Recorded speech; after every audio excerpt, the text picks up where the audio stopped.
Bismillahirrahmanirrahim. Assalamualaikum warahmatullahi wabarakatuh.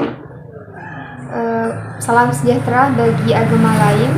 Perkenalkan, nama saya F A I Q O T U L H I K M A H. Kesempatan kali ini saya akan menyampaikan hasil resum anak tunanetra yang diperoleh di video yang dikirim Bunda Sugihartati SPD MPD. Tujuan pembelajaran agar saya sebagai mahasiswa dapat menyelesaikan apa itu anak tunanetra. Di sini saya akan membahas materi. Pertama, pengertian tunanetra, definisi tunanetra, klasifikasi, kriteria, dan karakteristik. Yang pertama, saya akan menjelaskan tentang pengertian tunanetra. Tunanetra berasal dari bahasa tuna yang artinya rusak, netra yang artinya penglihatan. Jadi secara umum, tunanetra artinya rusak penglihatan. Sedangkan menurut ahli, anak tidak bisa menggunakan fungsi penglihatannya secara optimal, baik secara ringan, sedang maupun berat, sehingga pada proses belajar akan tergantung kepada indera pendengaran, auditif perabaan, intelektual, dan indera lain yang masih berfungsi dan membutuhkan layanan khusus. Yang pertama, yang dikutip oleh Wikipedia Bahasa Indonesia, istilah umum yang digunakan untuk kondisi seorang yang mengalami gangguan hambatan dalam indera penglihatan. Kedua, menurut Persatuan Indonesia atau Petuni, tunanetra adalah mereka yang tidak memiliki penglihatan sama sekali atau buta total, serta mereka yang memiliki sisa penglihatan tetapi tidak menggunakan penglihatannya untuk membaca tulisan, biasa berukuran 12 poin dalam keadaan cahaya normal dan dari jarak normal meskipun dibantu dengan kacamata kurang awas atau low vision. Tunanetra secara anatomis fisiologis menyangkut struktur anatomi dan fungsi organ mata, sehingga tunanetra adalah rusaknya organ anatomi mata yang menyebabkan terganggunya fungsi penglihatan. Secara medis, ketunanetraan dikaitkan dengan penyakit dan kelainan anatomi atau kelainan fungsi penglihatan sehingga tunanetra membutuhkan pengobatan pada mata atau diberikan koreksi pada fungsi penglihatannya. Tunanetra secara estetis optometris, ketunanetraan yang diartikan sebagai keadaan di mana mata mengalami kerusakan anatomi fisiologis sehingga terlihat jelas atau buruk dan perlu dikoreksi dengan modifikasi alat bantu visual. Yang kedua, saya akan menjelaskan tentang definisi disabilitas netra. Pengetahuan mengenai definisi tunanetra diperlukan oleh seorang pendidik untuk mengembangkan program pendidikan yang sesuai dengan kebutuhan anak. Dalam definisi ini digunakan kartu Snellen sebagai pemeriksaan kartu klinis. Seorang dikatakan buta secara legal apabila ketajaman penglihatan 20/200 atau kurang pada mata yang terbaik setelah dikoreksi atau lantang pandang tidak lebih besar dari 20 derajat.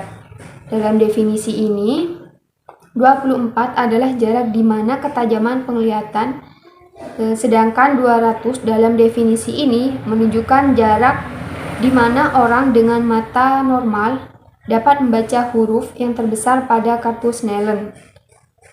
Berhubungan dengan adanya lantang pandang yang merupakan kemampuan seseorang untuk melihat objek ke arah samping, batasan legal ini dipergunakan sebagai bahan pengukuran yang mana pengukurannya tersebut digunakan sebagai bahan perencanaan dalam program pendidikan bagi anak-anak disabilitas netra.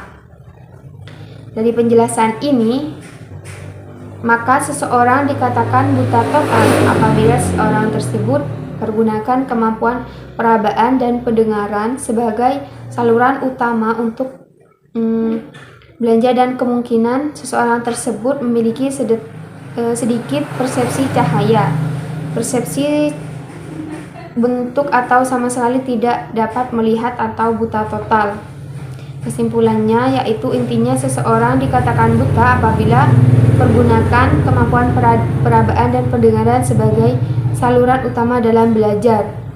Mereka mungkin memiliki sedikit persepsi cahaya tentu atau sama sekali tidak melihat atau buta total, atau seorang yang dikatakan buta secara fungsional apabila saluran utama yang dipergunakannya dalam belajar adalah perabaan atau pendengaran.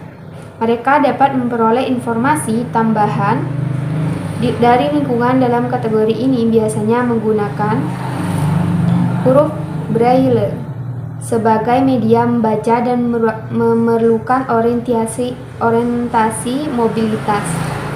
Atau juga seorang dikatakan low vision atau kurang lihat apabila ketunanetraannya kemungkinannya untuk difungsikan sebagai indera penglihatannya dalam melakukan sehari-hari.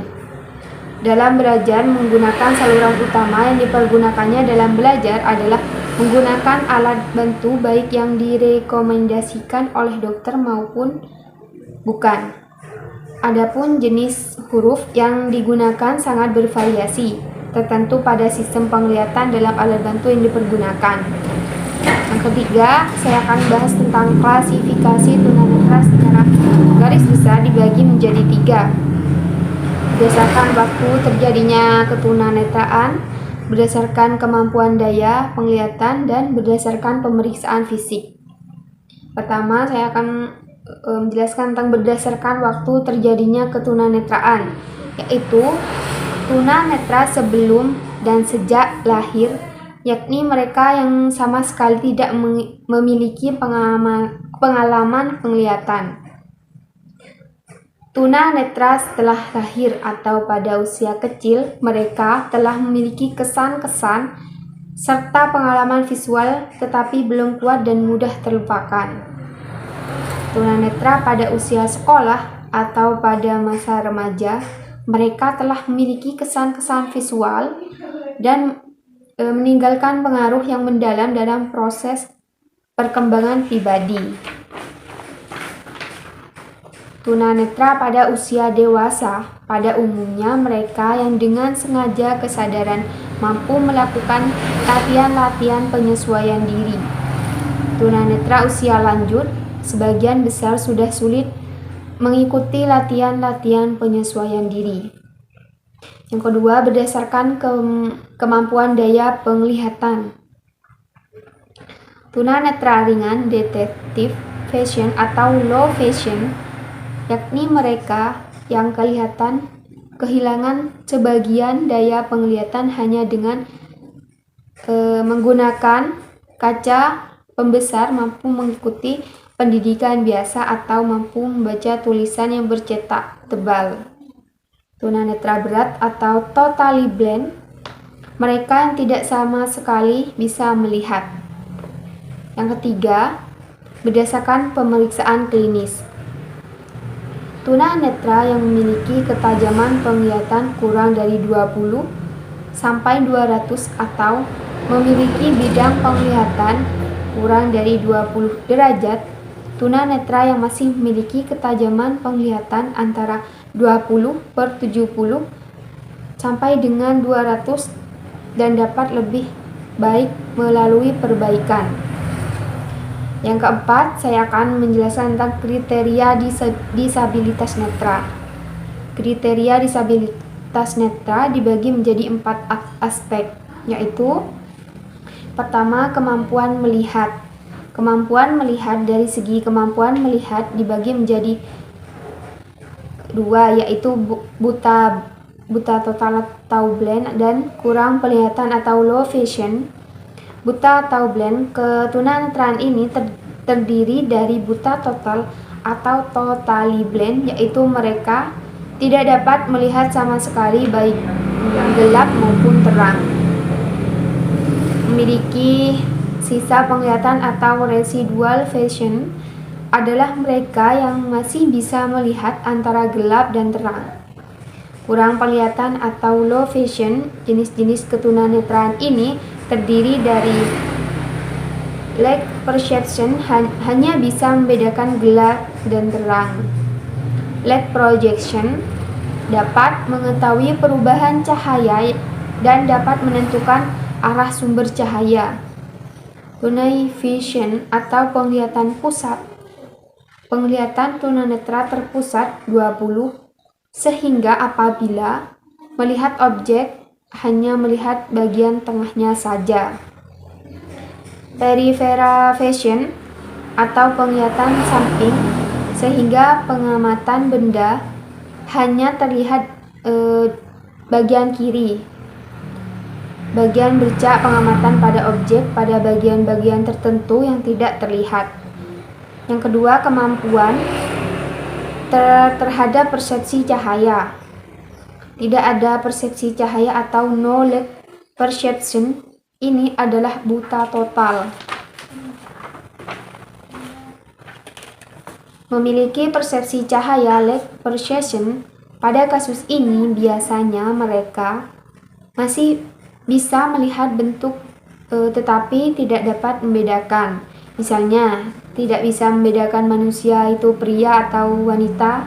Mampu memproyeksi cahaya light projection adalah mereka yang dapat mengetahui dan bisa menuju asal cahaya dan bisa melihat jari tangan yang sederhana. Yang ketiga, kemampuan melihat ketajaman penglihatan atau visus melalui Snellen test.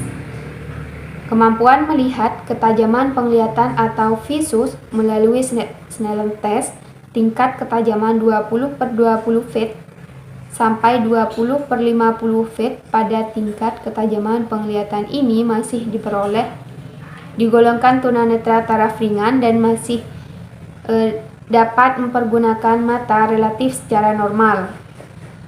Kemampuan pengalaman visual masih cukup baik dan dapat mempergunakan alat bantu pendidikan secara normal. Tingkat ketajaman 20/70 sampai 20/200 feet pada tingkat ketajaman ini disebut low vision atau partialistic dengan memodifikasi objek atau benda yang dilihat atau menggunakan alat bantu tunanetra masih terkoreksi dengan baik. Tingkat ketajaman 20/200 feet atau lebih termasuk berat, tetapi bisa menghitung jumlah jari tangan pada jarak 6 meter. Mampu melihat gerakan tangan dari instruktur dan hanya bisa membedakan antara gelap. Tingkat ketajaman penglihatan 0, visus 0, buta total, sama sekali tidak memiliki rangsangan cahaya, bahkan tidak mampu membedakan gelap dan terang. Keempat, penggolongan ketunanetraannya saat terjadinya ketunanetraan. Pertama, prenatal atau sejak dalam kandungan.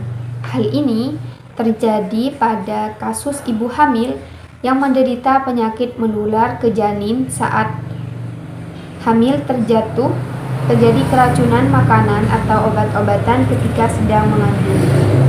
Karena serangan virus, misalnya ortoplasma atau orang tua. Kedua, itu natal atau saat proses kelahiran ketunanetraan karena kesalahan saat kelahiran, misalnya anak sungsang, proses kelahiran sehingga bayi terjepit atau kurang oksigen, atau karena bantuan alat kelahiran berupa penyedot atau penjepit.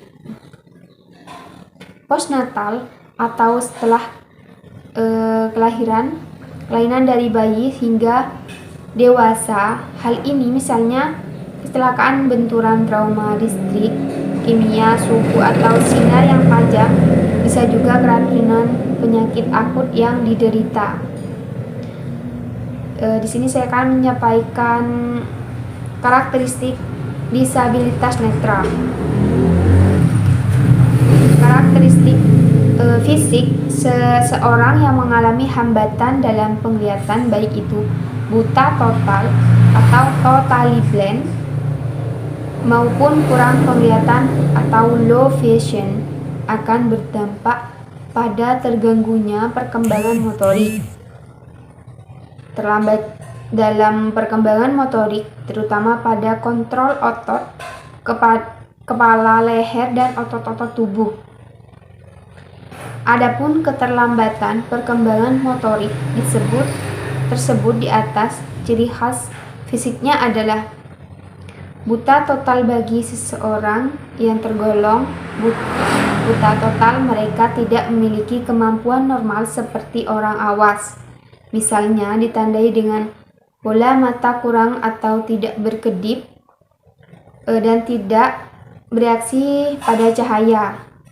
Untuk disabilitas netra yang tidak terlatih orientasi mobilitasnya, maka konsep tubuh atau body image yang dimiliki kurang baik, seperti kepala selalu tengadah dan tertunduk, tangan menggantung layu atau kaku, berdirinya kurang tegak, ataupun badan berbentuk skoliosis. Disabilitas netra juga memiliki kemampuan dalam gerak tubuh dan tingkah laku. Hal ini merupakan dampak dari terhambatnya kemampuan orientasi mobilitas atau juga karena perilaku adatan.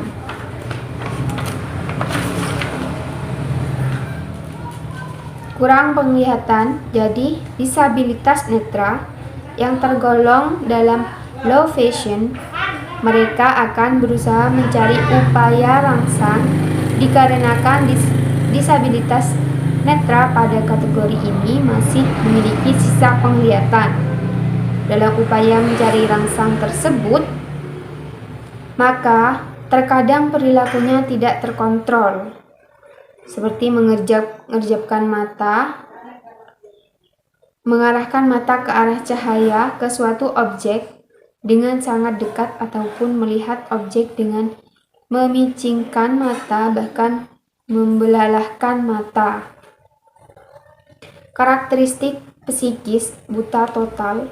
Disabilitas netra sering kali menunjukkan tingkah laku yang ekstrim dan bersifat kompulsif atau perfeksionis. Hal ini ditunjukkan dari ekspresi, sikap, dan tingkah laku yang terlalu gembira, ceria, ataupun kacau. Disabilitas netra memiliki kepribadian yang kaku atau rigidity karena kurangnya ekspresi dan gerak-gerik muka, sehingga memberikan kesan kebekuan muka atau kekakuan wajah. Disabilitas netra kurang atau tidak memiliki kemampuan untuk menguasai lingkungan, jarak jauh, dan bersifat meluas pada waktu yang singkat, sehingga disabilitas netra memiliki rasa khawatir, ketakutan, dan kecemasan untuk berhadapan dengan lingkungan, yang berdampak pada sifat rasa curiga pada lingkungan dan rasa kurang percaya diri. Disabilitas netra kurang memiliki kemandirian karena tergantung pada orang lain, memiliki sifat marah, mudah tersinggung, atau sensitif. Hal yang memicu disabilitas netra memiliki kepribadian menyendiri atau inferiorism, self-centered, pasif, mudah putus asa, dan memiliki kesulitan untuk menyesuaikan diri.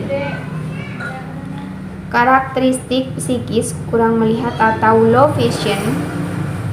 Disabilitas kurang melihat atau low vision seolah-olah memiliki berada pada dunia lain, yaitu antara tunanetra dengan awas, dan hal ini berdampak pada psikologisnya. Apabila tunanetra kurang melihat berada di kelompok tunanetra, dia akan mendominasi karena memiliki kemampuan lebih. Namun sebaliknya, apabila dia berada di antara orang awas, dia merasa kurang cukup, kurang percaya diri karena tidak memiliki kemampuan seperti orang lain. Karakteristik kognitif mencakup beberapa hal, yaitu tingkat keanekaragaman pengalaman ketika seorang anak mengalami hambatan dalam penglihatannya, baik buta total maupun low vision. Maka dalam beberapa pengalaman menggunakan indera-indera yang masih berfungsi, khususnya menggunakan indera perabaan dan pendengaran, yang kemungkinan indera-indera tersebut tidak dapat tepat dan menyeluruh dalam memperoleh informasi.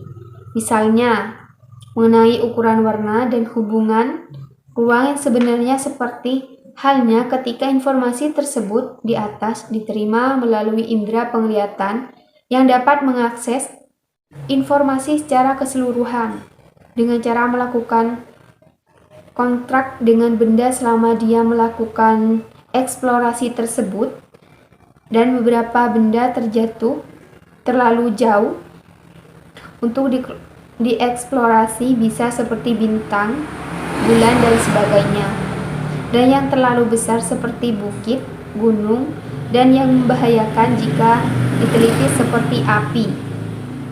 Kemampuan untuk berpindah tempat, tunanetra mempunyai keterbatasan dalam peroleh pengalaman dan juga berpengaruh pada hubungan sosial, tidak seperti pada anak-anak sebayanya yang berjalan dengan aman. Sedangkan tunanetra mempunyai keterbatasan dalam melakukan gerakan tersebut. Keterbatasan tersebut mengakibatkan keterbatasan dalam memperoleh pengalaman dan juga berpengaruh pada hubungan sosial. Maka dari itu, tunanetra memerlukan keterampilan orientasi dan mobilisasi, interaksi dengan lingkungan sekitar. Jika kita berada pada lingkungan baru yang ramai, kita bebas bergerak di lingkungan yang ramai dengan cepat, menemukan situasi dan kondisi di lingkungan tersebut. Namun, lain halnya dengan seseorang yang mengalami hambatan visual, baik yang total maupun low vision. Karakteristik akademik anak disabilitas netra. Anak disabilitas netra mengalami banyak kendala dalam akademiknya, terutama dalam hal menulis dan membaca, akibat dari hambatan penglihatannya. Maka dari itu, anak disabilitas netra memerlukan alat atau media alternatif untuk memenuhi dan membaca suatu dengan kebutuhannya masing-masing. Alat media yang digunakannya adalah stylus ataupun buku cetak dengan berbagai alternatif ukuran sesuai dengan hasil asesmen dan pelayanan pendidikan yang sesuai. Karakteristik sosial dan emosional anak disabilitas netra. Perilaku sosial dikembangkan melalui observasi terhadap kebiasaan dan kejadian sosial, serta imitasinya meniru. Perbaikan sosial dan emosi ini dilakukan melalui penggunaan secara berulang-ulang dan memasukkan dari orang lain yang berkompeten. Karakteristik perilaku anak disabilitas netra. Pada dasarnya tidak mempengaruhi perilaku anak disabilitas, namun karena dalam kehidupan sehari-hari, anak disabilitas netra cenderung berlaku pasif. Beberapa anak disabilitas berperilaku stereotip sehingga menunjukkan perilaku yang tidak sesuai. Contohnya, perilaku yang tidak sesuai yaitu sering menekan matanya seperti ditekan-tekan, membuat suara dengan jari-jarinya seperti mengetuk-ngetukkan jari, seperti ini. Menggoyangkan kepala dan badan atau berputar-putar. Hal ini dikarenakan kurang rangsang sensoris, terbatasnya aktivitas dan gerak dalam lingkungan, serta keterbatasan sosial berperilaku stereotip tersebut dapat dihilangkan dengan memberikan banyak aktivitas atau memberikan terapi perilaku agar anak disabilitas netra memiliki perilaku yang positif. Baik, sekian dari presentasi saya. Saya pamit undur diri karena kalau maju saingannya teman sendiri. Mohon maaf kurang lebihnya. Assalamualaikum warahmatullahi wabarakatuh.